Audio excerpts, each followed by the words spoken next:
بدلتا ہے رنگ آسماں کیسے کیسے۔ کینیڈا میں موسم گرما کا آغاز سرکاری طور پر 21 جون سے ہوتا ہے۔ جولائی اور اگست گرمی کے مہینے ہوتے ہیں۔ میں نے یہ معلومات کینیڈا سے متعلق معلوماتی کتابچے میں پڑھی۔ دوست احباب نے بھی بتایا کہ جب یہاں گرمی ہوگی تو آپ کو بھی گرمی کے مارے مزہ آ جائے گا۔ تاہم 21 جون آیا اور آ کر گزر گیا۔ گو اب موسم سرد نہیں رہا تھا مگر اسے گرم بھی نہیں کہا جا سکتا تھا۔ نیاگرا میں گرمی ضرور لگی تھی مگر اس کی وجہ یہ تھی کہ ہم دھوپ میں گھوم رہے تھے۔ تاہم جس گرمی سے ڈرایا گیا تھا وہ ابھی تک نہیں آئی تھی۔ میں سمجھ رہا تھا کہ یہ لوگ سردی میں رہنے کے عادی ہو گئے ہیں، اس لیے معمولی گرمی سے بھی پریشان ہو جاتے ہیں۔ جولائی کے آتے آتے آسمان نے ایک اور رنگ بدلا۔ سال بھر ٹھنڈی ہوا، برف، بارش اور نمی کی ماری زمین آسمان کے بدلتے چہرے کی تاب نہ لا کر سلگنے لگی۔ وہ سورج جو سال بھر سردی کے مارے دن میں بادلوں کی قبا اور رات میں اندھیرے کی چادر اوڑھے دبکا پڑا رہتا تھا، سردی کے جاتے ہی شیر ہو گیا۔ جس روز وہ بادل کا گھونگٹ الٹ کر دولت دیدار تقسیم کرتا، لوگ محاورتاً نہیں حقیقتاً پانی پانی ہو جاتے۔ اس پانی کو سکھانے کے لیے ہر جگہ پنکھے اور اے سی چلنے لگے۔ دوسروں کو چھوڑیں، مجھے خود پر حیرت ہونے لگی کہ کینیڈا آئے ہوئے چند مہینے ہوئے اور یہ گرمی زیادہ لگنے لگی۔ مقامی لوگوں کے لیے گرمی کا موسم گو شدید ہوتا ہے مگر یہ ان کے گھومنے پھرنے اور تفریح کا موسم بھی ہوتا ہے۔ اپریل سے ستمبر تک ہر مہینے ایک لانگ ویکنڈ ضرور آتا ہے، یعنی ہفتے اتوار کے ساتھ پیر یا جمعے کی چھٹی بھی ہوتی ہے۔ جون کے آخر تک تعلیمی اداروں میں چھٹیاں ہو جاتی ہیں اور لوگ گھومنے پھرنے نکل جاتے ہیں۔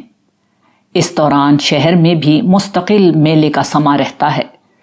مختلف تفریحی پروگرام، پریڈ، مقابلے، تہوار اور دیگر تفریحات جاری رہتی ہیں جن کی تفصیل ان بروشرز میں مل جاتی ہے جو بسوں میں موجود ہوتے ہیں۔ سال بھر سردی کے ستائے ہوئے لوگوں کے لیے یہ موسم ایسا ہی ہوتا ہے جیسے گرم علاقوں میں تپتی دوپہر کے بعد کالی گھٹا ابر رحمت برسا دے۔ تاہم اس موسم کا نئے آنے والوں کے اخلاق پر بہت برا اثر پڑتا ہے۔ البتہ پرانے لوگوں کو کوئی فرق نہیں پڑتا، ان کا اخلاق پہلے ہی خراب ہو چکا ہوتا ہے۔ ہمارے ہاں مغرب کی بدنامی کی وجہ یہ بھی ہے کہ وہاں سے لوگ یہاں گرمیوں میں ہی آتے ہیں جب یہ لوگ مکمل طور پر جامے سے باہر ہوتے ہیں۔ ہو سکتا ہے کہ آنے والے بھی اس موسم میں یہاں اپنا چال چلن خراب کرنے ہی آتے ہوں۔ اپنے ملک میں تو یہ موقع بآسانی نہیں مل سکتا، واپس جا کر گوروں کو بھی برا بھلا کہہ دیتے ہیں تاکہ اپنی طرف سے اعلان برات ہو جائے۔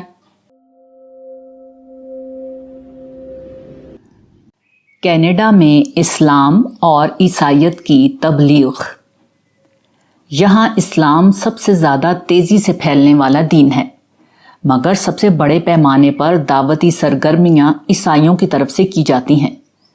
مجھے کئی دفعہ راستے میں چلتے ہوئے عیسائیت سے متعلق تبلیغی لٹریچر تھما دیا گیا، بلکہ ایک دفعہ گھر پر بھی عیسائی مبلغین آئے تھے۔ ایک سری لنکن جس کے ساتھ میں مقیم تھا، اس نے مجھے بتایا کہ یہ لوگ اکثر آتے رہتے ہیں۔ عیسائیوں کے لٹریچر میں معقولیت نام کی تو کوئی چیز نہیں تھی، البتہ دو چیزیں اس میں بڑے نمایاں طور پر موجود تھیں۔ ایک یہ کہ ان میں لوگوں کے سطحی جذبات کو بڑی شدت سے ابھارا گیا تھا۔ شرک کی سطحی اپیل ویسے بھی بہت زیادہ ہوتی ہے۔ وہ خدا جو علم و ادراک کی گرفت میں نہ آئے، انسانوں کے لیے اسے پکارنا کبھی آسان نہیں رہا، آج بھی نہیں ہے، جبکہ ایک انسان جو تصور میں آ سکے اس کی دہائی دینا بڑا آسان ہے۔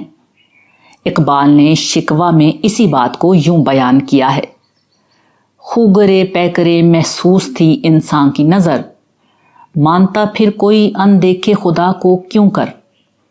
چنانچہ عیسائی لٹریچر میں یہی بات بڑی نمایاں تھی۔ تاہم مغرب میں چونکہ علم و شعور زیادہ ہے، اس لیے ان کی یہ جذباتی اپیل وہاں زیادہ مؤثر نہیں ہے۔ ان کی اصل تاثیر افریقہ اور ایشیا کے ان پسماندہ علاقوں میں ظاہر ہوتی ہے جہاں لوگوں کے دماغ کو پیٹ کے مسائل سے ہی فرصت نہیں ملتی۔ علمی اور عقلی سوال اٹھانا ویسے بھی غریب اور ان پڑھ لوگوں کے بس کی بات نہیں ہوتی، لہٰذا کسی قسم کی علمی اور عقلی تنقید کا سوال ہی پیدا نہیں ہوتا۔ دوسرا پہلو اس لٹریچر کا یہ تھا کہ طباعت کا معیار بہت اعلیٰ تھا۔ رسالہ پورا رنگین اور خوبصورت تصاویر سے مزین تھا۔ اس کا مطلب یہ تھا کہ ان کے پاس پیسے کی کوئی کمی نہیں، اسی لیے اس درجے کا لٹریچر مفت میں بانٹتے پھر رہے ہیں۔ بہت سے لوگوں کو شاید اس بات کا علم نہ ہو کہ ان کے ہاں تبلیغ باقاعدہ ایک پیشہ ہے اور بہت منفعت بخش پیشہ ہے۔ کینیڈا میں مسلمانوں کا دعوتی کام بھی دیکھا۔ مسلمان یہ کام زیادہ تر انفرادی بنیادوں پر کرتے ہیں۔ البتہ ایک دفعہ ایک مسلمان تنظیم کا ایک بروشر بھی ملا جو عیسائیوں کے ذہن میں اٹھنے والے اعتراضات کے اعتبار سے ترتیب دیا گیا تھا، مگر اس میں مناظرے کا رنگ نمایاں تھا۔ یہ انداز مجھے قطعاً پسند نہیں۔ دعوت دین ہمیشہ خیر خواہی کے جذبے کے تحت دینی چاہیے، نہ کہ دوسروں کو شکست دے کر اپنی فتح کا جھنڈا گاڑنے کے لیے۔ الیس منکم رجل الرشید۔ ایک روز میں کیسالوما جانے کے لیے گھر سے نکلا۔ ڈاؤن ٹاؤن پہنچا تو روڈ کے دونوں کناروں پر لوگوں کی ایک بڑی تعداد کو بیٹھے دیکھا۔ ارد گرد کی گلیاں پولیس نے بند کر رکھی تھیں اور روڈ پر کوئی ٹریفک نہ تھا، شاید کوئی جلوس آ رہا تھا۔ میں تجسس میں فٹ پاتھ پر آگے کی سمت بڑھتا چلا گیا۔ تھوڑی دیر میں دیکھا تو واقعی ایک جلوس آ رہا تھا، مگر یہ جلوس جنازے کا تھا، اور جنازہ شرف انسانیت کا تھا جو بڑی دھوم دھام سے نکل رہا تھا۔ اوپر جو عنوان میں نے قائم کیا ہے یہ سیدنا لوط علیہ السلام کے وہ الفاظ ہیں جب ان کی ہم جنس پرست قوم کے افراد ان کے پاس دوڑے چلے آئے تھے کہ ان نوجوان خوبصورت لڑکوں کو ہمارے حوالے کر دو جو تمہارے ہاں مہمان آئے ہیں۔ الفاظ کا مدعا یہ ہے کہ کیا تم میں ایک آدمی بھی ایسا سلیم الفطرت نہیں جس پر اپنی حرکتوں اور اس خبیث فعل کی شناعت واضح ہو؟ مغرب میں فرد کی آزادی ایک بنیادی قدر ہے۔ اس کے نتیجے میں جہاں کئی اچھی چیزیں وجود میں آئیں، وہاں جنسی بہراہ روی میں یہ لوگ ہر حد پھلانگ گئے۔ میں پیچھے لکھ چکا ہوں کہ نکاح ہم جنسی کو بھی انہوں نے اب قانونی حیثیت دے دی ہے۔ ایک طرف قانونی جنگ کے ذریعے اس طرح کی چیزوں کو سند جواز عطا کیا جا رہا ہے، تو دوسری طرف میڈیا اپنے سطحی مفادات کی خاطر ان کو خوب ابھارتا ہے۔ اس کے ساتھ انسانوں کی فطرت میں ان بےہودگیوں کے خلاف جو مزاحمت ہے اسے دور کرنے کے لیے یہ لوگ اس طرح کی پریڈز نکالتے ہیں جیسی اس وقت میرے سامنے تھی۔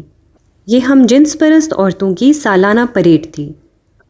اس سے قبل ہم جنس پرستوں کے بارے میں میری رائے یہ تھی کہ یہ لوگ ایب نارمل ہوتے ہیں، مگر اس روز اس جلوس میں شامل عورتوں کی حرکتیں دیکھ کر میری یہ رائے یقین میں بدل گئی۔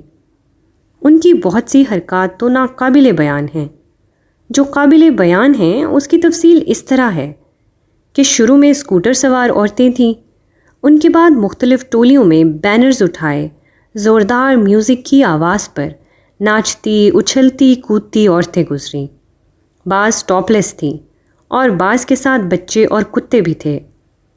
بیچ میں ایک سجی ہوئی گاڑی تھی جس میں دو عورتوں کا ایک نو بیاہتا جوڑا بیٹھا تھا۔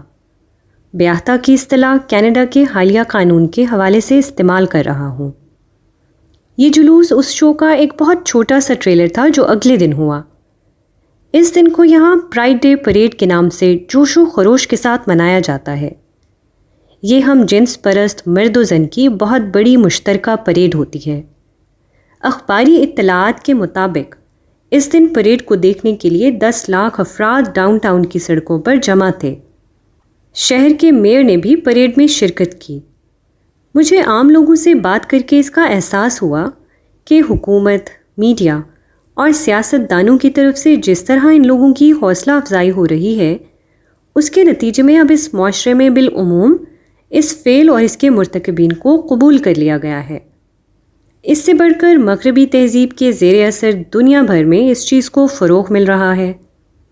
خود ہمارے پڑوس میں اس موضوع پر فلمیں بنائی جا رہی ہیں جنہیں ہمارے ملک میں بھی گھر گھر شوق سے دیکھا جاتا ہے۔